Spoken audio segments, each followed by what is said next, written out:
ഞാൻ ഏറ്റവും വാല്യൂ കൊടുക്കുന്നത് എൻ്റെ അച്ഛൻ്റെ അമ്മേൻ്റെ സമാധാനത്തിന് തന്നെയാണ്. ഇത് ഞാൻ കൂലിപ്പണി എടുത്തുണ്ടാക്കിയ പൈസ, ഇത് ഞാൻ എൻ്റെ സ്കിൽസ് വെച്ചുണ്ടാക്കിയ പൈസ. യൂട്യൂബിലാണെങ്കിലും ഇൻസ്റ്റാഗ്രാമിലാണെങ്കിലും എൻ്റെ വീഡിയോസ് കാണുന്നവർക്കറിയാം ഞാൻ കൂലിപ്പണിക്ക് പോകാൻ തുടങ്ങിയത് എൻ്റെ ഒരു കോഴ്സിൻ്റെ ഫീസ് അടയ്ക്കാനായിരുന്നു. അപ്പോൾ ഇത്ര ദിവസം പണിയെടുത്തപ്പോൾ ഏകദേശം 20,000-അടുത്ത് റൗണ്ടായി. എനിക്ക് വേണ്ടതും 19,000 കോഴ്സ് ഫിനിഷ് ചെയ്യാൻ. കുറച്ച് ദിവസം മുമ്പാണ് എൻ്റെ അച്ഛനമ്മ മരിച്ചത്. അതുകൊണ്ട് അച്ഛന് കുറച്ച് ദിവസത്തിന് പഠിക്കാൻ പറ്റില്ല, പേല എന്ന് പറയുന്നുള്ളതുകൊണ്ട്. അപ്പോൾ പിന്നെ ഒപ്പം വീട് പണി നടന്നുകൊണ്ടിരിക്കുന്നുണ്ട്, അതിൻ്റെ കുറച്ച് ചിലവ്. പിന്നെ ഇതെന്തായാലും സ്വാഭാവികമായിട്ടും മരിച്ചു വിട്ട് അത്യാവശ്യം നല്ല ചിലവുണ്ടാവും. അപ്പോൾ ഞാൻ നോക്കിയ സമയത്ത് എനിക്ക് സമയമുള്ള കുറച്ചൊരു മാസം അന്ന് എൻ്റെ പൈസ ഉണ്ടെങ്കിൽ എനിക്ക് റീസ്റ്റാർട്ട് ചെയ്യാവുന്നതേ ഉള്ളൂ എൻ്റെ കോഴ്സ്.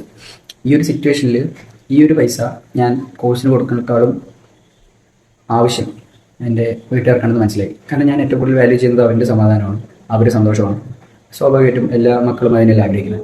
അപ്പോൾ അവരുടെ സമാധാനത്തിന് സന്തോഷം വേണ്ടിയാണ് നമ്മൾ പണിയെടുക്കുന്നത്, നമ്മൾ കഷ്ടപ്പെടുന്നത്, നമ്മൾ പഠിക്കുന്നത്, നമ്മൾ നല്ല ജോലി വാങ്ങുന്നത്, നമ്മൾ നല്ല നിലയിലെത്തുന്നത്. അപ്പോൾ ഈ ഒരു സിറ്റുവേഷനിൽ എനിക്ക് ചെയ്യാൻ പറ്റിയ കാര്യം എന്ന് വെച്ച് കഴിഞ്ഞാൽ ഞാനിപ്പോൾ ഈ പൈസ കൊണ്ട് കോഴ്സിന് അടച്ചാലും എൻ്റെ അച്ഛനും അമ്മയും അവിടെ പൈസ ഇല്ലാത്തതിൻ്റെ പേരിൽ വിഷമിച്ചുകൊണ്ടിരിക്കുകയാണെങ്കിൽ അതൊരിക്കലും ശരിയല്ല. അപ്പോൾ ഞാൻ ഈ പൈസ അച്ഛൻ്റെ കൊണ്ട് കൊടുക്കാൻ തീരുമാനിച്ചു. പൈസയൊക്കെ ഇന്ന് വരും, നാളെ വരും, മറ്റന്നാളും വരും, ചിലപ്പോൾ അതിൻ്റെ പിന്നാലെ പോവും. അതൊന്നും നോക്കേണ്ട ആവശ്യമില്ല. ഇരിക്കുന്ന ടൈം കിട്ടുന്ന പൈസ ഫാമിലീൻ്റെ ഒപ്പം ആണെങ്കിലും സന്തോഷമായി ചിലവാക്കുക, ഹാപ്പി ആയിട്ടിരിക്കുക, അത്രേ ഉള്ളൂ.